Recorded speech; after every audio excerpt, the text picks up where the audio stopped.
Tia, ela mudou a foto. Olha só como ela mudou. Ela mudou 2 vezes. Tu quer... Liga pra vovó e pro vovô. Tá. Vou ligar pro vovô.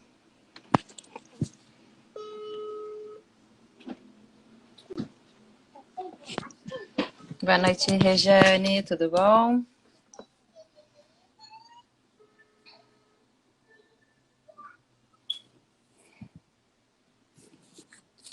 A gente tá esperando, mandando solicitação para nossa convidada. Ah, ela entrou agora. Oi, vô. Vovô, Olá, Cris. Boa noite. sabia que eu já enfeitei minha casa pro Natal? Espera aí. Vamos entrar de novo com a Cris. Se não, Cris, tu, por favor, eu vou te mandar uma solicitação agora. Se não der certo, eu peço para tu... Oba, deu certo! Boa noite. Boa noite. Tudo bom? Já estamos aqui com alguns escudeiros fiéis aí das lives. Rafa sempre presente. Aí tem, eu não sei se é a Giovanni, vi que a Regiane tá aí também. A gente pode esperar. Tudo bom? Boa noite, boa noite. A gente pode esperar um pouquinho, mais uns 2, 3 minutinhos.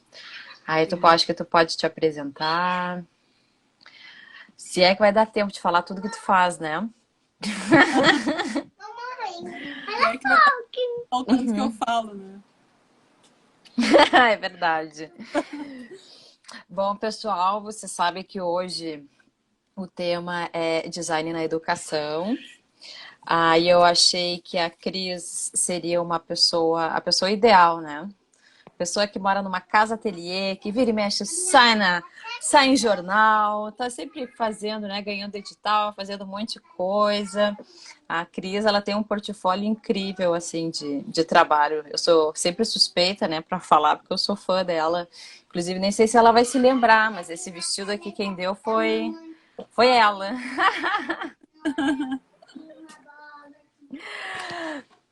Bom, Cris, aí tu que sabe. Boa noite, Lídia.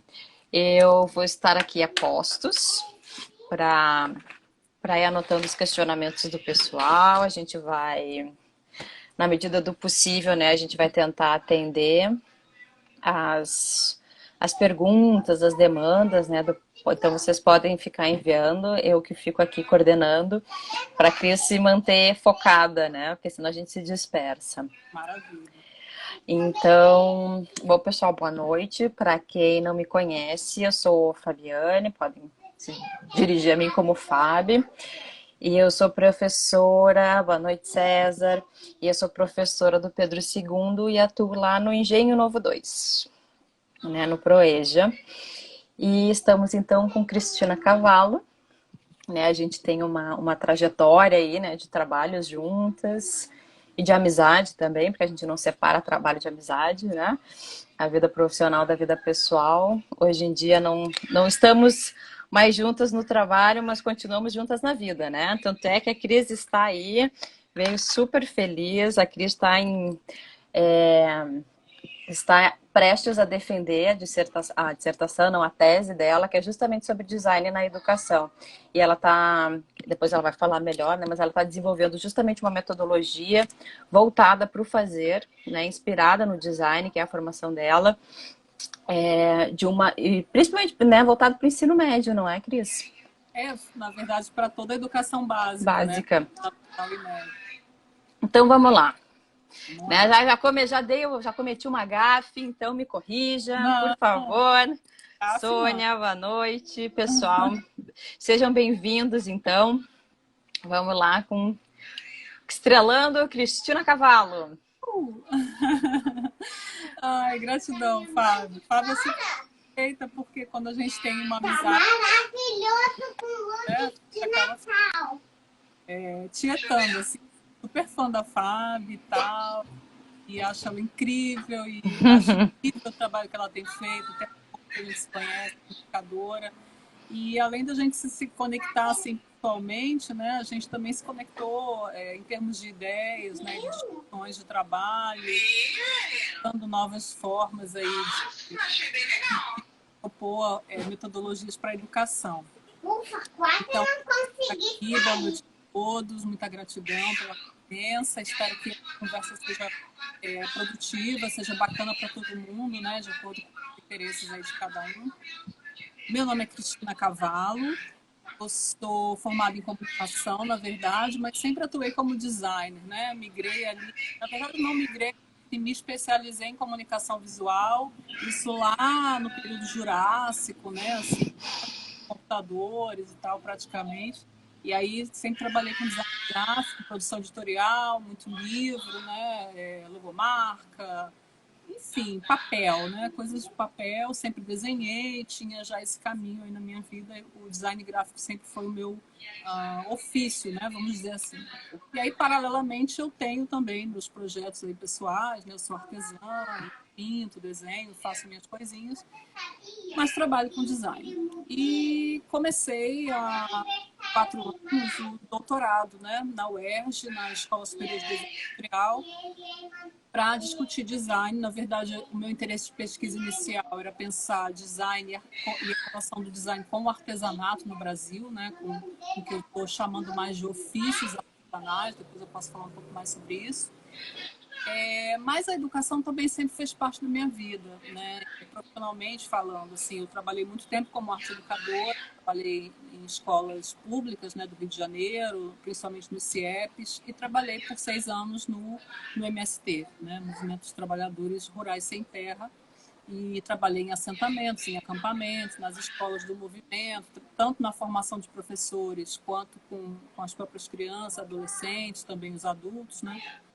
E a educação já permeava aí, né, minhas preocupações. Sempre acreditei também que a educação é o ambiente de maior transformação que a gente tem, né, porque ela acessa a maioria das pessoas, então é onde você pode disseminar ideias de uma maneira assim mais eficaz, né, de uma maneira mais abrangente, porque que está preparando o futuro, né? Do país, do mundo, de todo mundo passa em algum momento pela escola, pela educação, independente da formação que tem em casa, né? Na escola que a gente busca o nosso eu profissional, né? O nosso eu para o mundo, a gente se socializa, a gente se relaciona, a gente constrói amizades e conexões que futuramente terão trabalho. Então, a escola, ela forma, né, esse sujeito. E eu acredito na educação nesse potencial, né, transformador. E aí, é interessante porque, assim, quando a gente pensa em design, né, tem uma ideia pré-concebida, eu não sei vocês, mas em geral, quando as pessoas falam design, elas já têm uma ideia muito pronta na cabeça. Literalmente veio uma imagem, né? Porque o design ele tende a estar muito ligado com estética, né? Com forma, com beleza. Essa cara, né? Exato. As pessoas têm essa percepção do design como quase arte, né? Criação de alguma coisa. Em geral, as pessoas falam assim, o design faz abajur, o design projeta marcas também, móveis, né? Carros, Carro. tudo, na verdade, né? O design é uma atividade muito abrangente, talvez a mais abrangente, porque design, na verdade, significa projetar, né? Projetar coisas. A gente importou uma palavra porque a gente não tem em português ou não quis muito escolher, né, uma palavra que desse conta de tudo isso, seria projeto, a palavra mais próxima, né? Lá nos anos 60, quando as escolas de design começam a acontecer no Brasil, 50, 60, a gente usa a expressão desenho industrial, porque naquele momento o que estava em voga era se pensar como preparar as pessoas para uma possível indústria brasileira, né? Tinha todo aquele discurso ali que a gente vinha muito forte com o JK, inclusive do desenvolvimentismo, dos 50 anos em 5.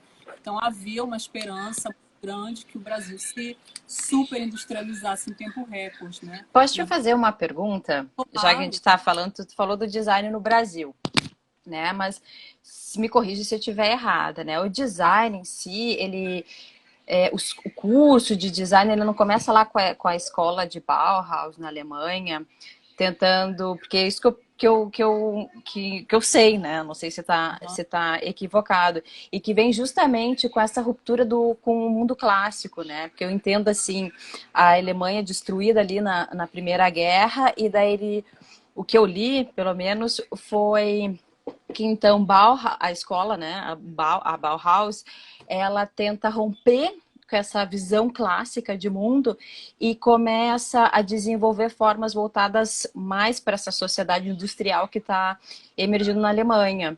Então, o design ele nasce com essa pegada já de modernização, assim como chega no Brasil, que vem nesse período aí de industrialização, tu falou assim, ele chega como desenho industrial, né, nesse período aí do JK, né, voltado justamente para a indústria. E está correto, assim, essa minha percepção, ou eu estou equivocada? Sim e não. Ela tem super fundamento, assim, né? O que você falou da Bauhaus é exatamente isso. Mas o design, na verdade, como prática industrial, de desenho industrial, industrial design, né? Ele tem uma origem mais antiga lá, a primeira metade do século XIX, na Inglaterra, nas fábricas, né? Com aquilo que a gente Com o chama surgimento da própria revolução, né, das máquinas, da indústria. Sim, porque aquilo que a gente chama de revolução industrial, né, que na verdade foi um processo que levou um tempo e tal, desde o final do século XVIII, você começa a precisar ali de um profissional que desse conta de algo que antes quem cuidava era o artesão, né? Porque quando você tinha um produto artesanal, aquele artesão cuidava de tudo, ele Que eram as projetava. corporações, né? E ele fazia. Então, ele era tudo. Ele dava conta, né? Você queria um sapato, você ia no sapateiro, ele pensava o sapato, media teu pé, fazia o sapato, entregava o sapato, pronto.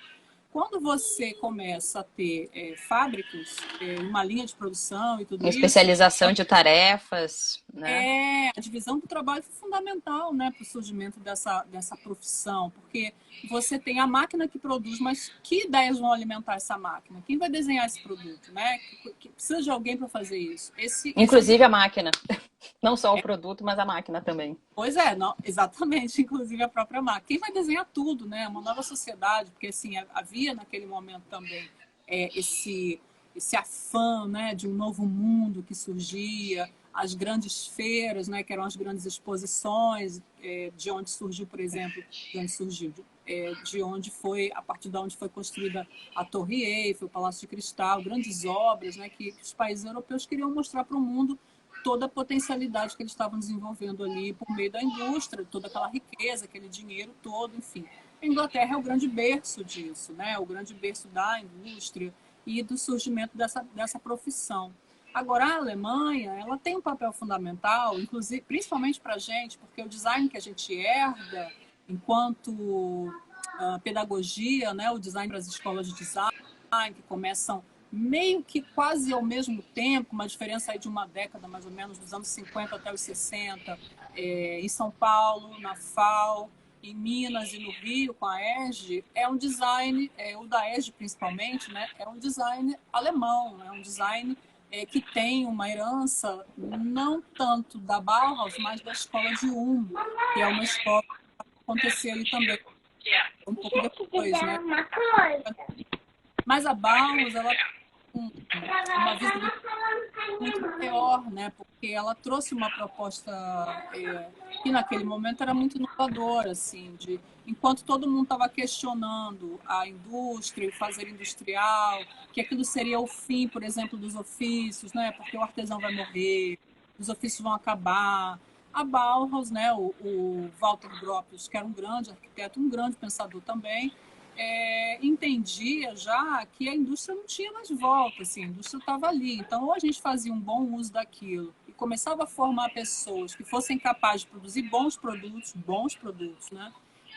Que tivessem também um aprendizado voltado para as técnicas artesanais, para a arte. Então, a Bauhaus conectava ofícios, conectava arte, conectava indústria na formação desse novo profissional que era o designer ou o arquiteto, né, ou o cineasta, porque a escola tinha também outras formações, mas pensando na indústria, né, pensando numa estética, até curioso porque a Bauhaus pretendia ser universal, né, ter uma estética tão limpa, tão refinada. Isso para todo mundo, mas eu não tô te escutando. Peraí, eu vou tentar. Eu vou desligar e vou tentar ligar de novo, tá? Eu vou. Pera. Voltamos. Cris, desculpa. A gente não tava escutando. Ah, não? Não, eu te fazendo sinal. E eu tava vendo. E tô super emocionada falando. Aí apareceu assim, o convite expirou. Desculpa, é porque eu tive que encerrar, porque eu achei que não ia voltar o som. Esses tempos aconteceu Entendi. comigo. Então eu peço mil desculpas por ter te Tudo cortado. e eu não nem imaginava, né? Porque eu não estava te vendo, agora que eu tô te vendo. Mas aí eu falei, bom, não tô vendo a foto, tá tudo branco. Mas eu aceitei, eu tava te ouvindo, eu falei, bom, tudo bem, pode ser algum bug lá, né? Qualquer. Mas tudo bem. Não, eu achei que fosse comigo, daí o pessoal começou a falar, parou o som, não tá escutando nada, enfim. Aí eu Gente, digo, bom, o jeito vai ter que ser cortar, porque eu falava e tu não respondia, e a gente volta de novo. Eu peço vendo? desculpas. Pior que tinha uma galera, tava todo mundo emocionado e curtindo, mas aos pouquinhos. Ah, o Rafa também tá dizendo que a minha imagem sumiu, então provavelmente o problema foi aqui, né, de internet, enfim, essas coisas que não dependem só da gente. Cris, então, pelo amor de Deus, me desculpa. Não, Aí tu tava falando do design universal da Bauhaus. não sei onde eu parei, assim, me ajuda aí, onde é que eu fiquei muda, que aí eu tento retomar o raciocínio. Tu tava falando que a Bauhaus pretendia ser uma, né, desenvolver um design universal. Ah, Foi mais ou menos aí. ah. Então, Daí tu falou um monte. Eu não sei o que foi. Mas última enfim, continua do jeito que der. tá. Então, assim, era isso, né? Havia essa pretensão na estética na Bauhaus de criar uma estética universal, que na verdade é uma pretensão assim bem pretensiosa, né? Assim, muito ambiciosa, Bem porque ambiciosa. é o que é universal, né? Isso é um conceito muito relativo. Universal não existe. Universal para quem, né? Eles eram lá suíços, alemães, pensando uma estética, mas, enfim, né, questionamentos à parte, tinham lá suas inclinações, inclusive inclinações políticas muito fortes, né? Era um grupo de orientação socialista, em que pensava ali numa transformação social na Alemanha por meio da arte, né? Por meio do design. E a ideia desse universal passava muito pelas formas limpas, pelas formas simples, né? Eu falei em algum momento aqui a tipologia da Bauhaus, né? Que é o que hoje a gente chama de Arial, mas que na verdade é a helvética, né? Aquela fonte mais simplesinha, sem serifa, mais limpa, né? Vamos dizer assim, e que virou a cara da Bauhaus, né? Tudo era produzido em Arial, era a fonte da escola. As cores primárias, né? Amarelo, O ar vermelho, muito azul, azul, sempre, e as formas, né? O círculo, o triângulo e o quadrado. Então, assim, era o simples, né? Era o básico, até para garantir essa reprodutibilidade industrial, né? Assim, que não adiantava também se pensar produtos incríveis e cheios de arabesco que as máquinas não dão para produzir, né? Então, havia essa preocupação que não era uma preocupação meramente, não menosprezando, meramente assim, simplesmente artística, do tipo, vamos fazer o que quisermos e for muito louco. Não, era uma produção pensada, vamos fazer algo que faça sentido para as pessoas, algo que tenha a verdade dos materiais envolvidos. Vamos formar alunos que tenham realmente um preparo artesanal, que passem pelas oficinas, que saibam lidar com a matéria, que conheçam a técnica, e vamos criar coisas que a indústria seja capaz de reproduzir de forma muito eficiente, né? Então, tinha projetos incríveis de casas populares, né? de casas lindas, inclusive, muito simples, muito básicas, para atender uma quantidade enorme, né, da população. E barulho aqui desagradável.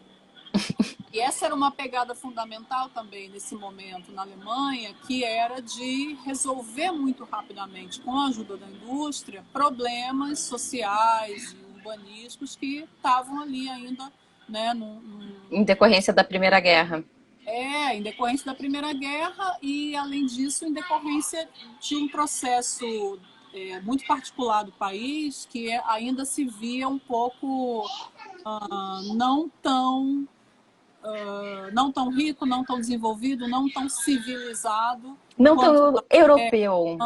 né, uma outra tradição histórica, então, e social. Então, a Alemanha, naquele momento, ela nasce um país, né, praticamente, no início dos anos do século XX, e a Bauhaus tem um papel fundamental nisso, assim, nessa estética, na qualidade dos produtos, que até hoje são reconhecidos, né, a indústria alemã é reconhecida no mundo inteiro por uma minúcia, uma perfeição, uma preocupação nos detalhes. Naquele período ali, empresas como a Braun, né, por exemplo, estavam começando a trabalhar e esse pessoal da Bauhaus era absorvido pelas indústrias e ali também a estética ia se multiplicando. E essa estética que a escola não queria que tivesse um estilo, acabou virando um estilo, né? Ironicamente, é o estilo da Bauhaus, assim, embora eles não Que a quisessem. gente fala até hoje. Até hoje, quando você vê uma fonte Arial e se tiver nessas cores, você já entende que é uma cara da Bauhaus, né? E aí, depois disso, mais tarde, já lá nos anos 50, a gente tem a escola de Ulm, né? Da cidade de Ulm, que é uma escola também que foi fundamental, porque já trazia uma outra pegada. De alguma maneira, ela é herdeira da Bauhaus, né? Ela dá uma continuidade ao trabalho, já que a Bauhaus foi fechada pelos nazistas lá nos anos 30. A escola de retoma esse projeto, mas já com uma outra cara, né? Já com um outro olhar, menos artístico que a Bauhaus, menos conectado aos ofícios, muito mais voltado para a ciência, né? A escola de ela tinha uma preocupação de olhar para o design como uma metodologia, como um recurso, uma ciência do design, né? E aí se desenvolviam disciplinas como filosofia do design e coisas do sentido. E o método, né? Que eu acho que é a grande herança que a gente tem no campo de estudos do design, é o método que veio de todo um processo que se deu muito na Inglaterra também, mas que deve muito a esse pensamento de E a escola aqui da UERJ, que na época ainda não era a UERJ, que era a Escola de Desenho Industrial, que hoje pertence à UERJ, é herdeira justamente desse pensamento ulmiano. É uma escola voltada para a indústria, é uma escola que busca uma base científica para o design, né? Com tudo isso, assim, eu sei que são muitos dados históricos também, mas dá para a gente começar a perceber perspectivas diferentes para o campo, né? Em vez de a gente pensar só no design como algo associado à estética, à criação de coisas, por exemplo, a gente começa a perceber que o design tem dimensões, né, que vão além desse pensamento. Ele tem uma dimensão econômica fundamental, se a gente pensar que nada é produzido sem design, né? No ambiente em que qualquer pessoa que está nesse momento, ela tem um celular, um computador, um caderno, uma mesa, enfim, uma série de objetos de uso cotidiano que foram pensados por meio do design, né? Que foram projetados, eles não nasceram né, por Não uma geração. brotaram em árvore. Não. Então, a gente diz, por exemplo, que o design dá conta da conformação do mundo material, né, do mundo artificial. Todo mundo artificial, ele é criado através do design, né? Então, é um campo de projeto muito amplo. Tem essa dimensão econômica, certamente ele tem uma dimensão política, porque tudo tem uma dimensão política, né? E as escolhas que se faz em termos de projeto, que tipo de produto você vai produzir, para quem, por quê, tem uma dimensão política envolvida.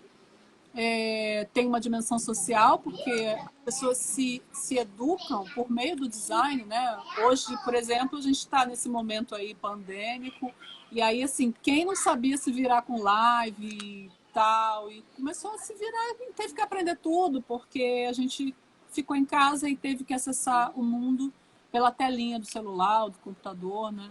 E o design está no meio de tudo isso, né? Porque o design tanto do produto, do próprio celular, como máquina, quanto o design de interface, né? O Sim, design de principalmente, né? Ainda mais nessa sociedade que a gente tá, né? De tanto. Com licença, filha. Quem sabe, né? Tipo, quem conhece aqui sabe que eu tenho uma criança pequena e fica difícil tentar deixar uma hora a Não, criança entretida com uma tela, né? Ainda mais com 4 anos. Se fosse maiorzinha, não teria problema nenhum.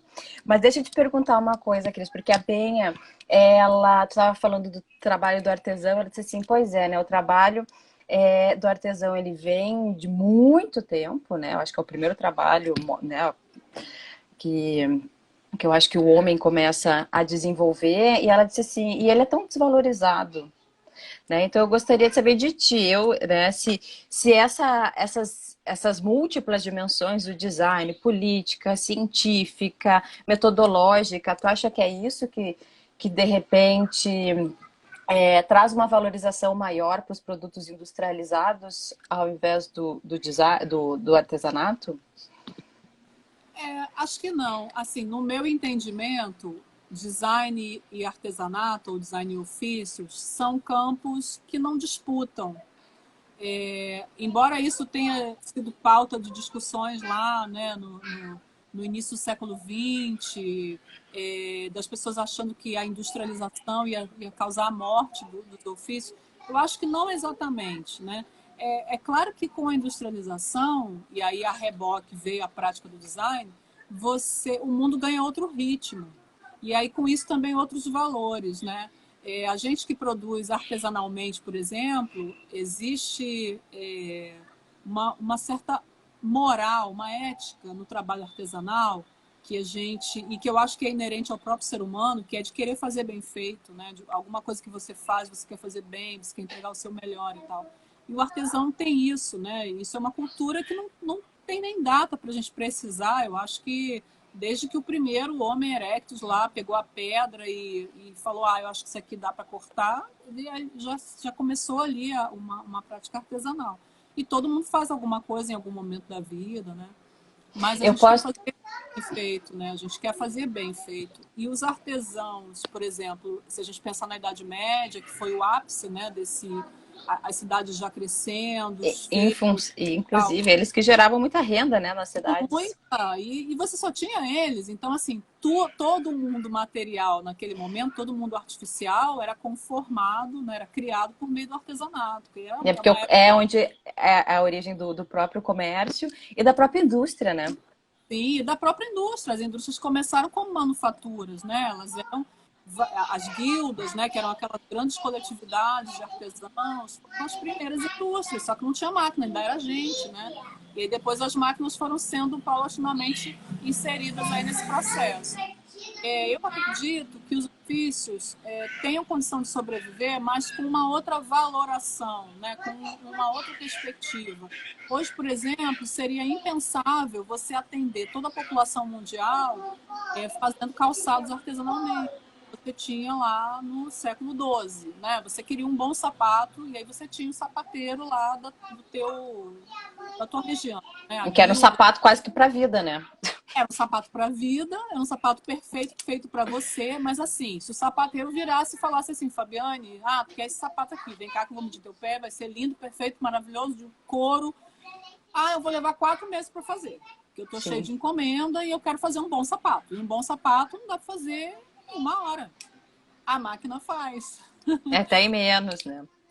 Eu teria uma outra perspectiva, e daí, inclusive, já fica a dica para o pessoal aí para quem é estudante de administração. Tem um livro chamado Cultura Organizacional e Cultura Brasileira, ou Cultura Brasileira e Cultura Organizacional, em que os autores eles vão pensando assim os traços culturais do Brasil que a gente incorpora na gestão. Então, o que a gente tem, né, de um traço cultural é uma desvalorização do trabalho manual por causa desse nosso histórico, simplificando muito, né, muito em virtude desse nosso histórico de escravidão, né, porque se a gente pega, eu acho que o artesanato, ele não é tão desvalorizado, porque a gente tem artesanatos e artesanatos, né, porque, por exemplo, um alfaiate, né, que vai lá e faz ternos sob medida, né, normalmente é um trabalho muito valorizado, né, não é qualquer costureiro, né, mas uma alfaiataria mais fina, enfim, algumas coisas customizadas, né, acho que não é qualquer artesão, acho que a gente tem que separar, e acho que tem essa pegada cultural, principalmente aqui no Brasil, não sei se tu concorda, Cris. Total, total. a gente tem um preconceito enorme com o trabalho manual, né? Porque é até curioso que a gente, quando escuta assim, uma ou outra pessoa falando sobre escravidão, é sempre tão en passant, parece que foi assim, 2 meses de escravidão, né? A pessoa, quando a escravidão no Brasil foram 4 séculos, quase 5 séculos, se a gente pensar que até bem pouco tempo, né, a gente ainda tem notícias de trabalho escravo nesse país. Se bobear nesse momento, tem alguém sendo escravizado, eu acho bem provável. Então, assim, é algo que persiste na nossa realidade, mas principalmente aquele período ali massivo, né, do tráfico de pessoas vindas de África, feitas escravas, e de uma sociedade que se construiu com base no preconceito racial e social, tudo que era manual, não. De escravo, né? Se você é de uma família rica, teu pai não quer que você seja um artesão, um pedreiro, assim, ele quer que você seja o quê? Uma advogada, uma médica. Médico, que também trabalha com as mãos, né? Mas né, não nesse nível, né? Não Não, dava eu sei. para uma família portuguesa ou mesmo já brasileira, lá no século XVIII, aqui radicado no Brasil, era impensável que um filho fizesse um trabalho braçal manual, né? Era assim, no cúmulo do absurdo. E isso Porque gerou durante esses 3, 4 séculos de escravidão, inclusive quem era peão de fazenda, tinha escravos, né? e Os escravos alforriados. Quem tivesse condições de ter um escravo para fazer o que tinha que ser feito, tinha, né? São coisas... as próprias oficinas oficinas de artesanato, né, dos artesãos no Rio de Janeiro, São Paulo, por exemplo, tinham escravos, né? Então, assim, aqui a gente não tem uma tradição artesanal como é a tradição europeia, por exemplo. Até hoje, se a gente observar a indústria italiana, a Itália é um caso muito clássico nesse sentido. Assim, você tem as grandes indústrias, as fábricas, montadoras de carro e tal, mas você tem os ateliês que até hoje trabalham no processo artesanal. O Salvatore Ferragamo, por exemplo, é um exemplo disso, um cara que milionário, conhecidíssimo no mundo da moda, e o diferencial dele é que ele continua fazendo sapatos artesanalmente, dentro de uma tradição sapateira italiana, né? Então você tem um outro nível para esse produto, ele já está num outro patamar, ele não é um produto industrial. O produto industrial é aquele assim, tem que fazer rápido para atender todo mundo. O produto artesanal na Europa hoje, baseado em toda uma cultura, né, onde o artesanato foi construído, né, os ofícios passaram por um sistema muito longo de transmissão de conhecimento, de valorização dos saberes, de estrutura. Hoje ele tem um valor que no Brasil a gente nunca construiu. A gente não construiu esse valor para o nosso artesanato. Quando eu estou escrevendo, né, lá na tese, eu nem uso a palavra artesanato. Que isso? Eu prefiro usar ofícios artesanais. Porque quando a gente fala em artesanato no Brasil, quase que automaticamente a gente faz uma associação cultural, artística, né, do artesanato de tradição cultural, que seja a cerâmica, que seja os trabalhos em couro, mas Madeira. em madeira. Não Depende o material, né? isso, mas basicamente uma prática popular e sem técnica. É como se ela não precisasse muito da técnica. Ela é mais Qualquer livre, um faz, né? ela é mais ingênua, né? Não, de forma alguma estou tirando o mérito desse trabalho de tradição cultural. Inclusive, admiro enormemente esses artistas. Mas é um outro tipo de tradição. Né? Quando a gente fala em ofícios artesanais, quando a gente fala europeias, por exemplo, e asiáticas, embora a gente tenha pouca informação da questão, nossa referência é sempre a Europa, infelizmente a gente fica meio velho pro resto do mundo, a gente está falando de uma questão de ofícios que envolve o pedreiro, o alfaiate, o sapateiro, os produtores dos objetos de uso cotidiano, não os objetos decorativos ou artísticos ou de valor cultural, né?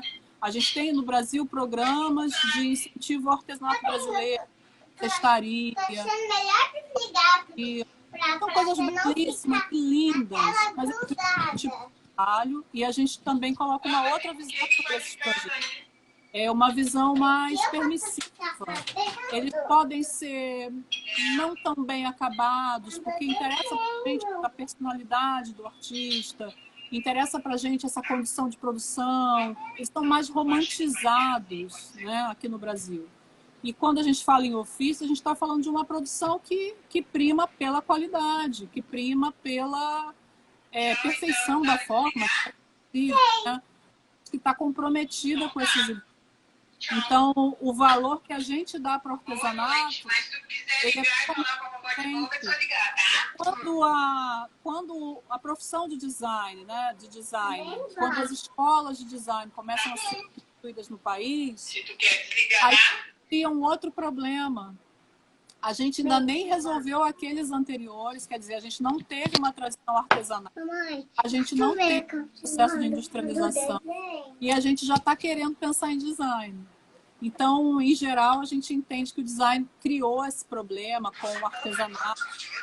Ele é anterior a isso, né? O artesanato já não era compreendido, já não tinha sido instituído. Nunca a gente teve, por exemplo, preocupação... Baixa um pouquinho o volume, amor. Desculpa. O Pedro II teve algumas iniciativas, desde lá do início, de ser uma escola que tinha outro olhar, que tinha um tipo diferente de formação. A gente teve algumas iniciativas para escolas técnicas e profissionalizantes, mas muito poucas. A educação no Brasil é livresca, né? A educação do Brasil ela é teórica, e é isso que a gente valoriza, a gente enquanto sociedade, não pessoalmente. É isso que a gente acha bom, né? A gente não quer formar pessoas para trabalhar, a gente quer formar pessoas para serem intelectuais. Nada contra os intelectuais, eles são importantes e necessários, mas a gente vai conseguir sobreviver numa sociedade todo mundo só pensando, ninguém fazendo nada, né? Ninguém produzindo nada. Eu acho que e daí eu acho que de novo a gente volta a essa ojeriza que a gente tem com o trabalho intelectual, que inclusive vem com a divisão do trabalho, né? Que o trabalho intelectual ele é sempre mais valorizado, porque assim, quem pensa é quem manda, né? Quem pensa é quem está no topo da hierarquia. Total. Mas deixa eu te fazer uma pergunta.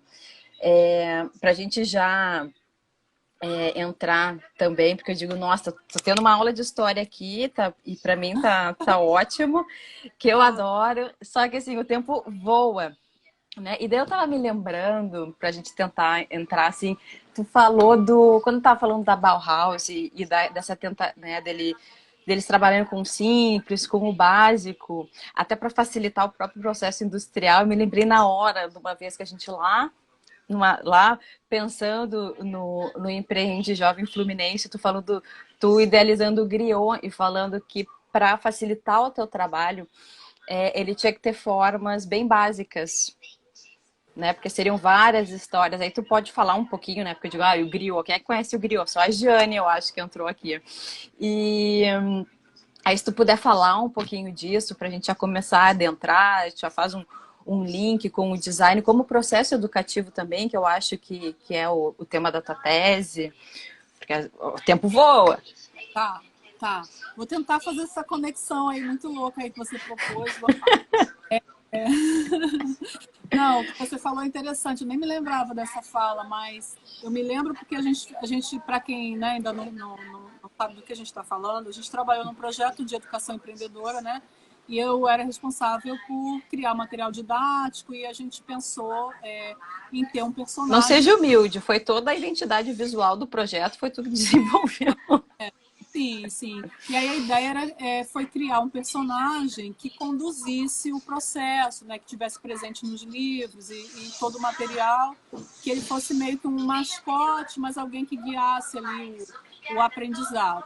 E aí eu criei um personagem inspirado nos bonequinhos do South Park, né? Que são bem toscos, assim, são incríveis e maravilhosos, mas são muito simples, né? De formas básicas. Inclusive, as primeiras versões eram recortadinhas mesmo, bolinhas de papel.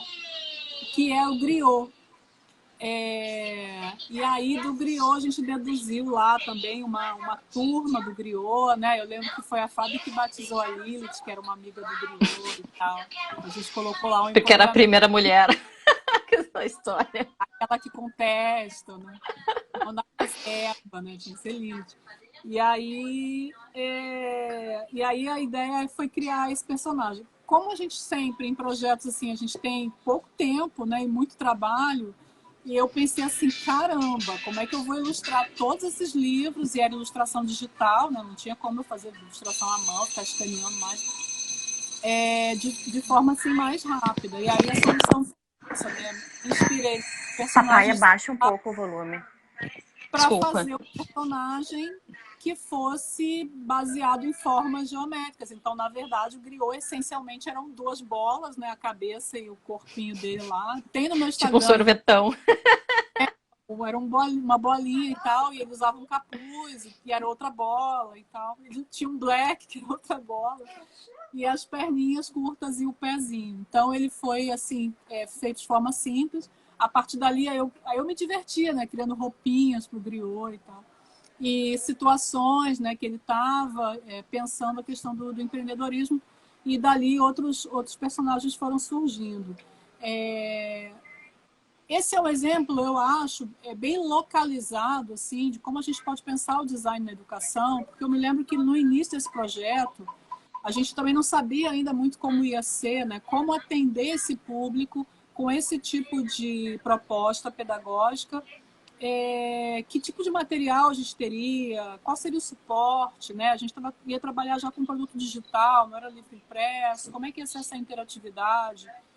O design ali, ele estava já num processo de finalização, né? Existia um conteúdo e aí o design veio dar essa forma mais do acabamento mesmo e da ilustração, dos personagens, da E de diagramação. traduzir o que o conteudista queria que tu fizesse com o griot, porque não é fácil, né, pessoal? Comunicação, né, de conectar, mas ali eu identifico o design como uma ferramenta, né, mais assim de uma ferramenta de educação, sim, claro que o projeto era educativo, mas muito bem situado assim nessa função, né? Olha, aqui a gente precisa que o design resolva. A gente tem um conteúdo bruto aqui, como é que isso vai ser dito para as pessoas, como é que elas vão se comunicar com isso e tal, e aí daí surgiu todo esse visual, essa visualidade, né, do griot, que tinha essa filosofia de formas geométricas para facilitar. Às vezes eu tinha que criar, sei lá, 20, 30 ilustrações num dia para terminar um livro, e aí tinha que ser rápido. Tadinha. Mas me interessa pensar o design, e aí assim, foi a história quando a tese mudou um pouco o enfoque, né, porque acho que eu falei no início aqui, quando eu cheguei no doutorado, me interessava pensar o design e a relação dele com os ofícios artesanais, né, com isso que chama de artesanato. Mas no meio do caminho eu me dei conta que a educação sempre estava na minha vida e que não tinha saído, né? De alguma maneira ela sempre permeava ali os meus processos, e eu entendi que fazia todo sentido para mim escrever sobre design e educação. Mas os ofícios também não saíram dessa jogada, porque o que me despertou para isso, que me deu o insight, né, principal da tese, foi a leitura de um livro de um filósofo chamado Richard Sennett. O livro se chama O Artífice. Quem se interessar por ofícios e artesanato, é um livro incrível que ele traça assim, uma perspectiva muito interessante do trabalho artesanal, da figura do artesão, nas várias dimensões, né, do trabalho artesanal. E aí, no meio desse livro super lindo e tal, ele tem uma frase que ele fica martelando, que é fazer é pensar. E aí, quando eu li aquilo, eu falei, caramba, que coisa óbvia e genial, né?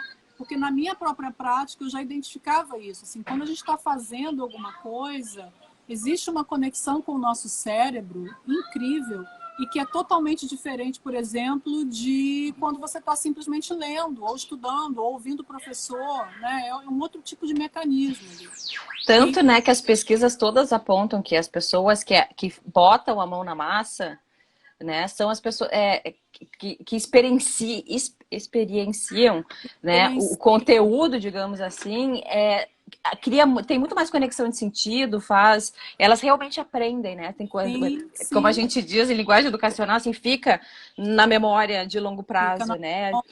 Aí, porque eu não gosto de deixar as pessoas comentando e sem a gente colocar aqui na pauta, porque o Rafa, ele diz que essa desvalorização, né, acaba acarretando uma escassez, desvalorização do trabalho manual, acaba acarretando numa escassez também de professores que realmente sabem fazer aquilo que estão ensinando. Daí ele exemplificou, dizendo que ele foi fazer um curso de desenho e o professor não ensinou técnica nenhuma.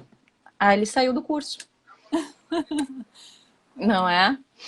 Interessante isso. Eu fico me perguntando assim, como é que era esse curso, né? Porque um curso de desenho basicamente é um curso de técnica, né? Pois é.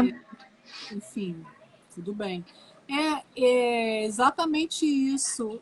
A gente não forma pessoas, não só para ensinar a fazer, né? Mas também a gente não forma pessoas para fazer as coisas. Assim, um exemplo que a gente sempre está sempre na minha cabeça, assim, se você precisar de um bom pedreiro para fazer algum serviço na sua casa, é uma luta para você conseguir. Provavelmente você não vai conseguir. Você vai conseguir uma pessoa que faz um improviso, às vezes usa de má fé. É um outro processo. Um eletricista, um bombeiro, sabe? Coisas assim do dia a dia e que não há razão para a gente desmerecer nem desvalorizar, porque é um trabalho absolutamente digno e necessário. E necessário, é isso que eu ia dizer, E necessário. cadê essas pessoas? Assim, cadê essas pessoas que têm uma formação técnica que permita que elas façam um bom trabalho, um bom marceneiro, um bom ladrilheiro, um bom bombeiro hidráulico, um bom eletricista que não vai tacar fogo na tua casa, que não vai dar curto na tua rede.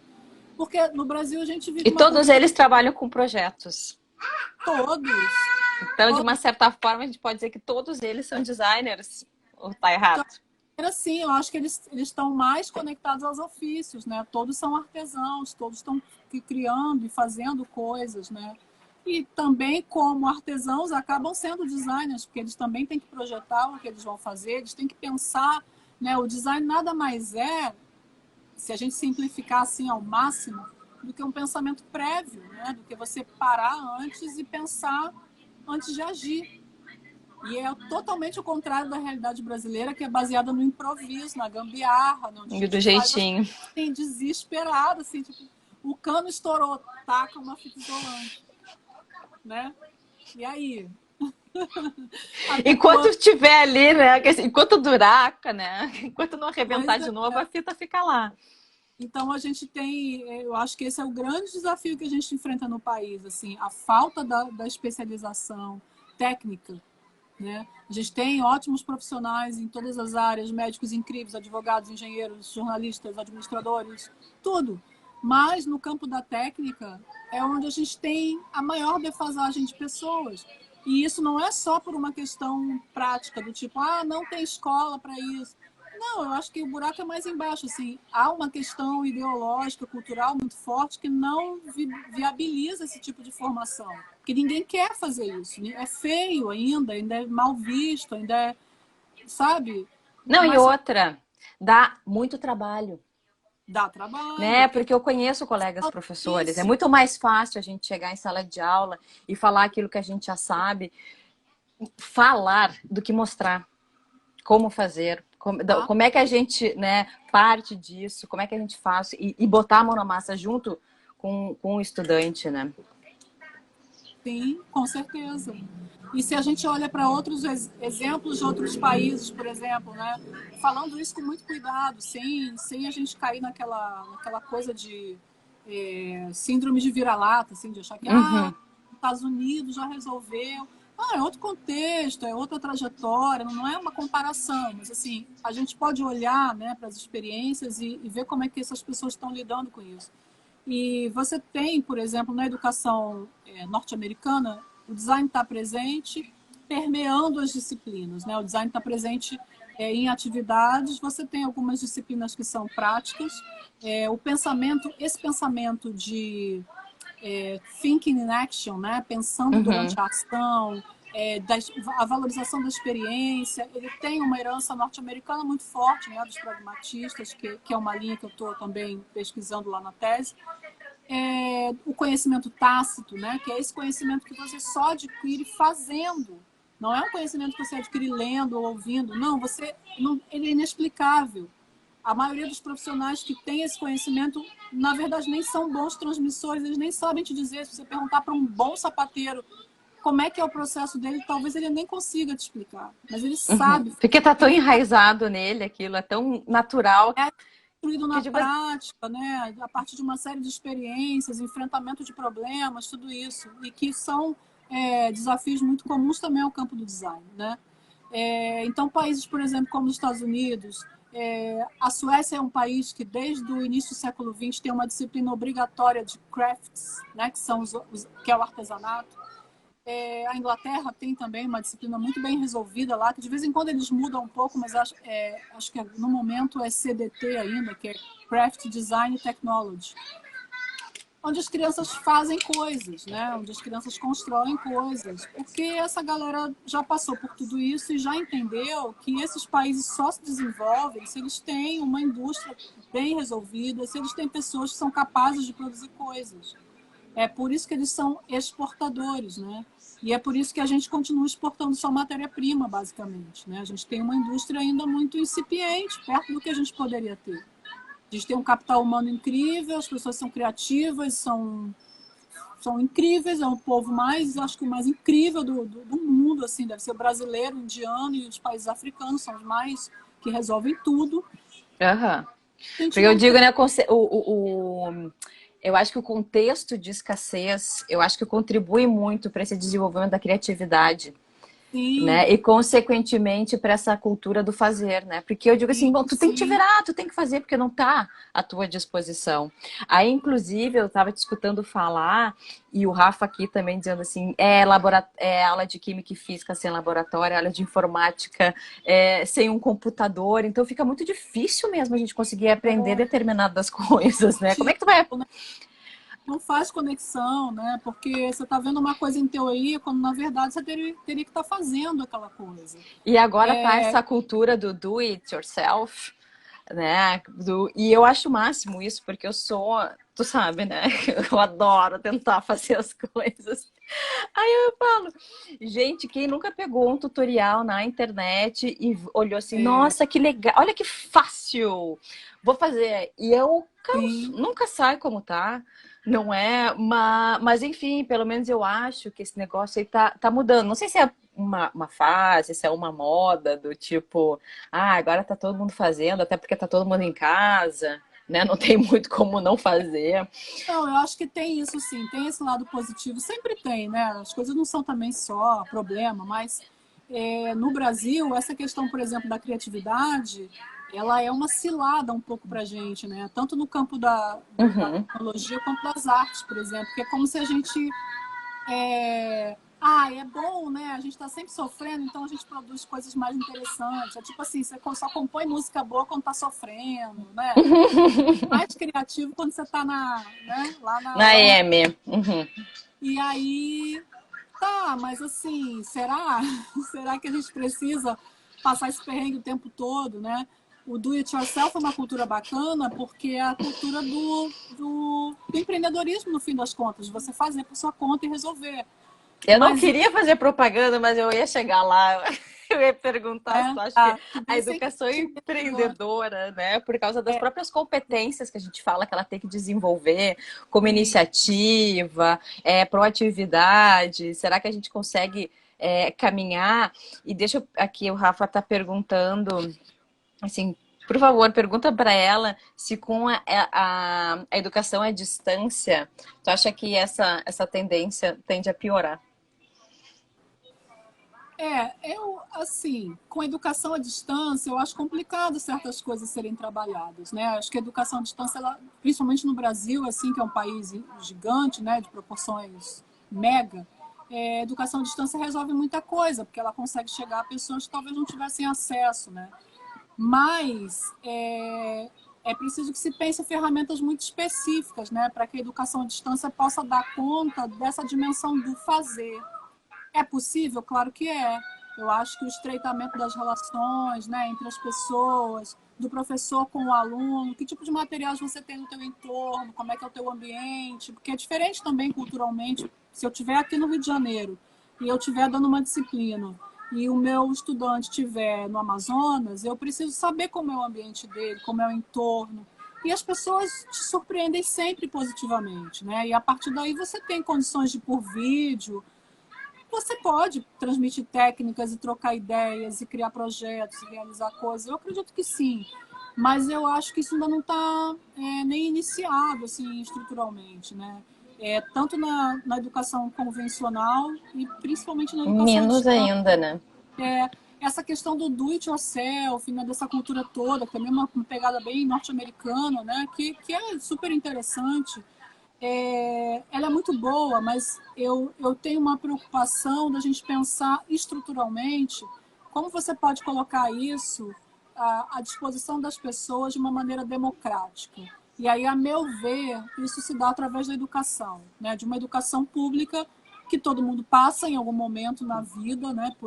Pela escola, por mais ou por menos tempo, e ali você teria condições de, é a minha proposta, né, acadêmica, de vivenciar uma única disciplina, onde você fizesse coisas, né, uma disciplina de design, onde você fizesse coisas e aprendesse ali a manejar, a atuar, né, sobre esse mundo E a material. se virar, não é? A romper com determinados preconceitos, eu acho que às vezes a gente tem em relação à nossa própria pessoa, porque às vezes, eu não sei fazer. É muito fácil chegar e dizer, não vou fazer porque eu não sei. Sim.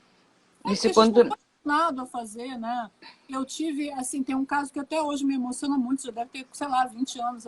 Quando eu comecei a dar aula de arte e educação num CIEP, e numa turma de ensino fundamental, as crianças deviam ter 10 anos e tal, e eles não sabiam usar a régua.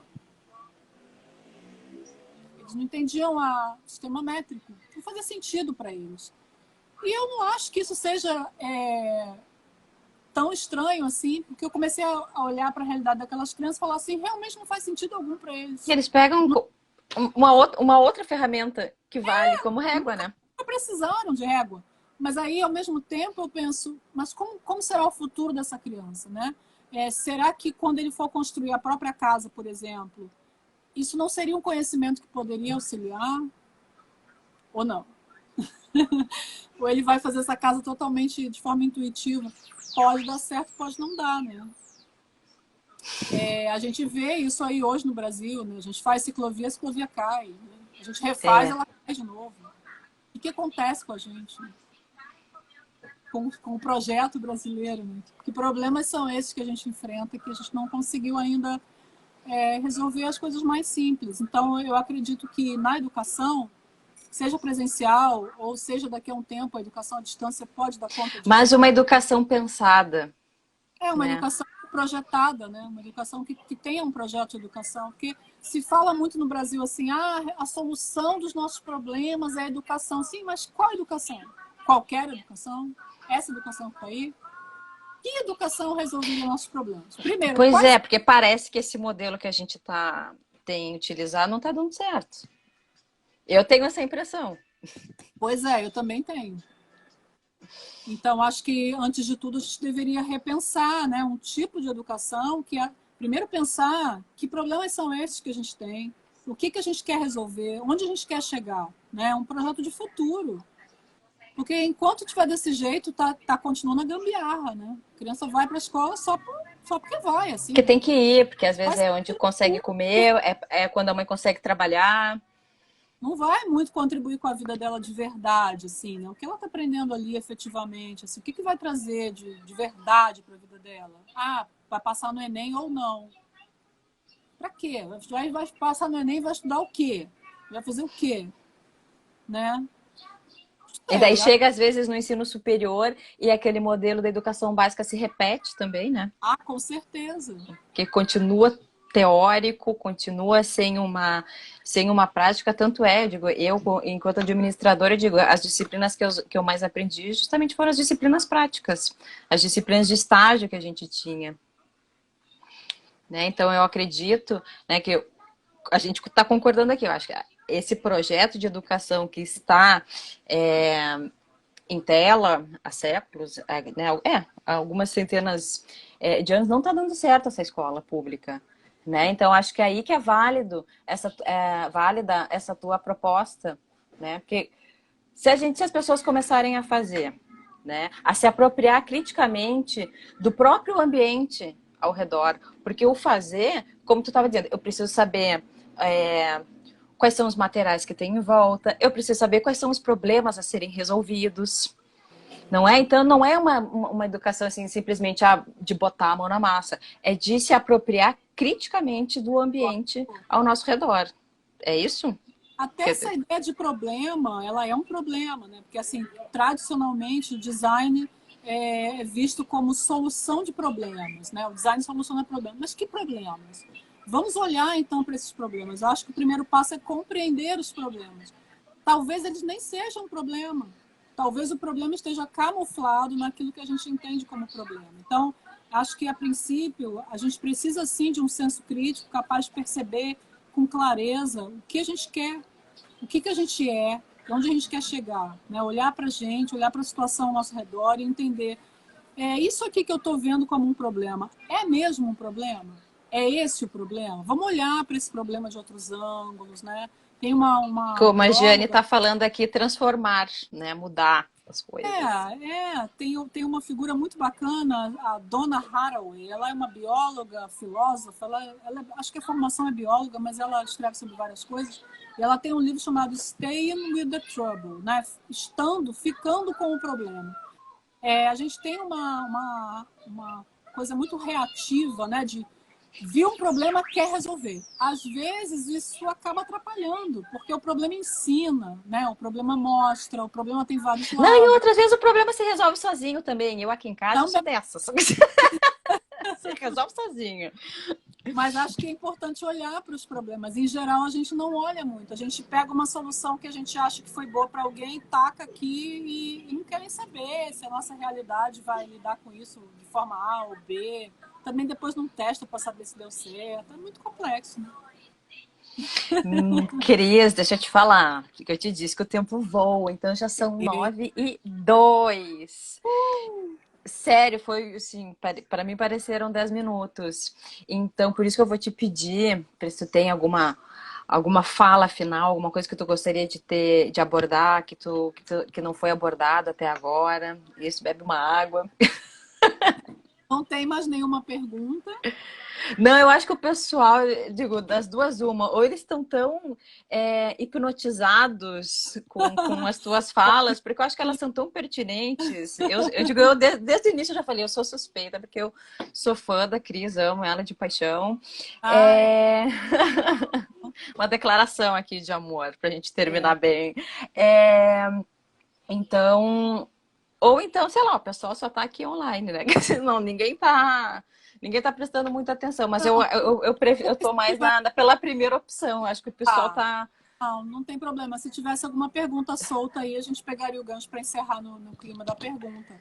Mas... Nós também te amamos, Giane, que a Giane tá dizendo assim, sim, estamos hipnotizados, eu também sou fã das duas.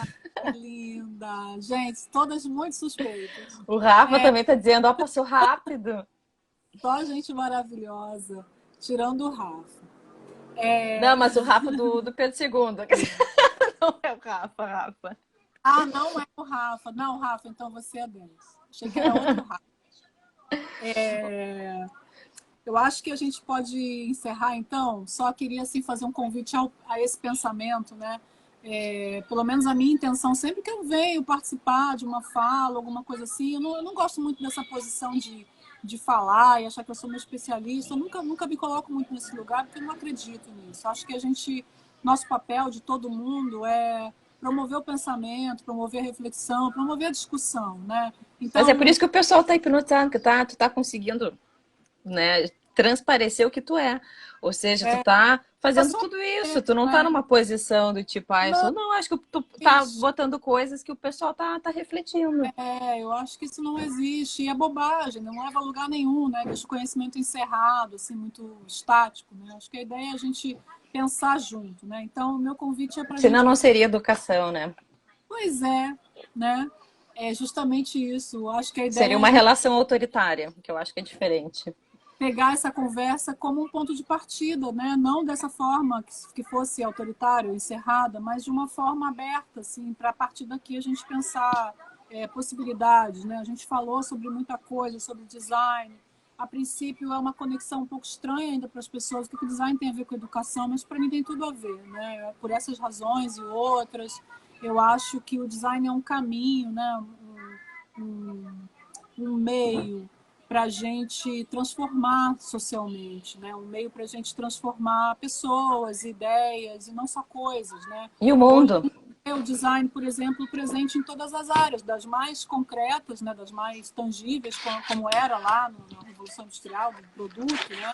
Da coisa, quanto daquelas mais abstratas, né? Você tem design de experiência do usuário, design de processo, design de sistemas.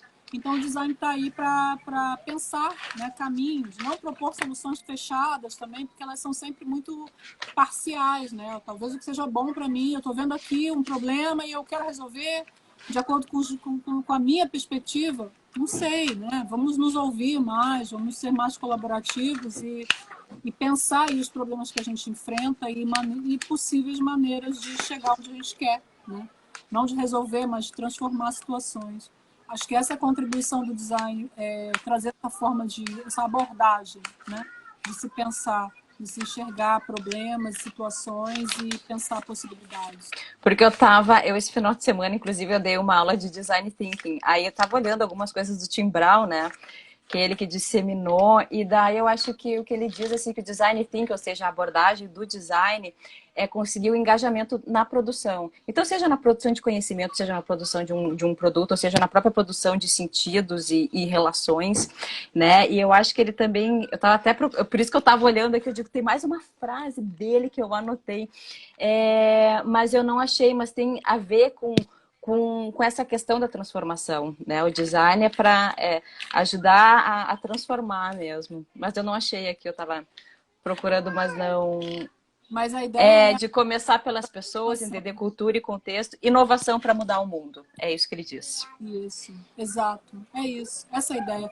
Sair um pouco dessa visão da solução de problemas, né? Que, como a gente falou aqui, eu acho ela bem problemática, eu pelo menos, para essa solução, para essa situação transformadora, né? De transformar uma situação não tão desejável em uma que seja desejável. E aí estão envolvidas uma série de discussões que precisam ser coletivas, né? Por que essa situação não é desejável? O que fazer para ela ser desejável? O que é desejável para todos, né? Para o bem, né? A Bauhaus, além de toda essa história estética e técnica que a gente falou aqui, ela tinha princípios muito claros também nesse sentido, muito humanistas, né? De trabalhar por um mundo bom, justo e belo. Então, assim, acho que todo mundo tem um pouco esse desejo, né? Que o mundo seja mais justo, que seja melhor, que seja mais igualitário e que seja mais bonito também, né? A gente inventou tantas coisas aí ao longo desses últimos 2 séculos e, por outro lado, a gente ferrou com o nosso planeta, encheu de plástico, de poluição. Como é que a gente lida com isso agora, né? Não dá mais para ser inconsequente, nunca deu, né? Mas a gente está aí agora nesse impasse. Ah, bom, chegou a live agora. Chegou a Margarida, mas já foi embora também. Ah, tá. É isso. Meu amor, eu agradeço imensamente a tua contribuição. Agradeço a todos que participaram também. Teve gente que entrou, teve gente que saiu, teve gente que já está lamentando porque a internet estava ruim e perdeu algumas falas. Aí, Maia, vem cá, que é uma das. Vem cá dar tchau pro pessoal, porque ela adora, né, se meter. Daí, justamente hoje que eu chamei ela, que eu digo, já vem dar tchau, né? Porque, deixa eu revelar uma coisa para todo mundo aqui. A Cris é Dinda da Maia. Então, por isso que eu digo, a gente tem uma longa relação. Não vou mostrar ela aqui, porque como ela tá de bunda, né? Acho que é desnecessário deixar no IGTV depois. Então, pessoal, já vou... eu digo, eu sempre... Semana passada também fui eu, acho que eu sempre me emociono falando para variar. E a gente também já foi além do tempo, né? E o Instagram também super interessado nas nossas lives, deixa elas correrem solto. Então, gente, eu espero, assim, bom... Não vou ficar me rasgando em elogios para a Cris, nem por tudo que ela compartilhou aqui com a gente, mas eu espero que vocês tenham aproveitado muito, né, essa experiência. Eu acho que a Cris tem muito conhecimento de causa e acho que a postura dela é muito coerente com o que ela diz, com o que ela faz, com o que ela vive. Então, tudo que ela falou foi de coração. Gente, eu acho... Oi? Gratidão, pessoal. Gratidão a todos que participaram com a gente. Fábio, linda, gratidão. Foi muito boa essa conversa, viu? Amei. Quem quiser trocar ideia depois, só me procurar. Ah, e o Rafa tá dizendo que quer ter aula de design. Em breve, quem sabe, Rafa? Em breve. Então, pessoal, boa noite. Mais uma vez, Boa noite. muitíssimo obrigado. Fiquem bem e tenham uma excelente semana. Cuidem-se todos. Beijo. O Rafa tá dizendo aqui, Beijo. ó, adorei. A Penha tá dizendo grande aprendizado, adorei. Tenho certeza que vai todo mundo vai bombar agora. Tá bom, meu amor? Boa noite a todos. Boa noite, Fiquem pessoal. bem. Gratidão.